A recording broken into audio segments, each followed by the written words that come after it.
नमस्ते दोस्तों।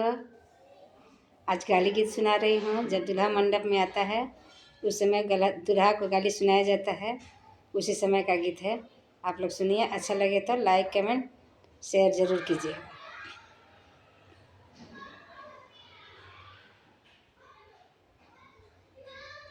कैसा लगा आप लोग कमेंट में ज़रूर बताइएगा। दुल्हा के बहिनी रसीली हो, घूमे जाली दिल्ली।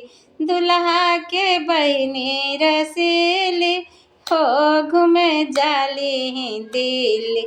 पान खाली जोड़ा ही खिली हो, घूमे जाली दिल्ली। पान खाली जोड़ा ही खिली हो, घूमे जाली दिल्ली। दुल्हा के बहिनी रसीली हो, घूमे जाली दिल्ली। दुल्हा के बहिनी रसीली हो, घूमे जाली दिल्ली।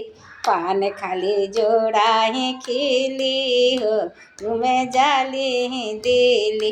पान खाली जोड़ा ही खिली हो, घूमे जाली दिल्ली। दुल्हा के फुआ के गाल मलपुआ, दुल्हा के फुआ के गाल मलपुआ। छैलन के संग में खेल ली जुआ, छैलन के संग में खेल ली जुआ। सांझे ही ठोक दिली कीली हो, घूमे जाली दिल्ली। सांझे ही ठोक दिली कीली हो, घूमे जाली दिल्ली। पान खाली जोड़ा ही खिली हो, घूमे जाली दिल्ली।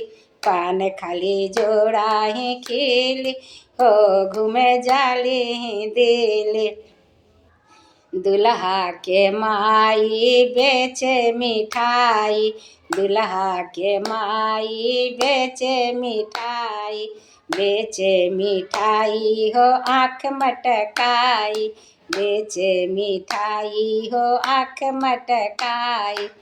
हो गईली ढक चल पीली हो, घूमे जाली दिल्ली। हो गई ढक चल पीली हो, घूमे जाली दिल्ली। पान खाली जोड़ा ही खिली हो, घूमे जाली दिल्ली। पान खाली जोड़ा ही खिली हो, घूमे जाली दिल्ली।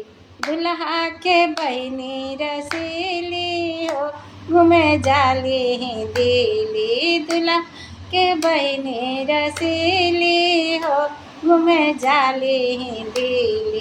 पान खाली जोड़ा ही खिली हो, घूमे जाली दिल्ली।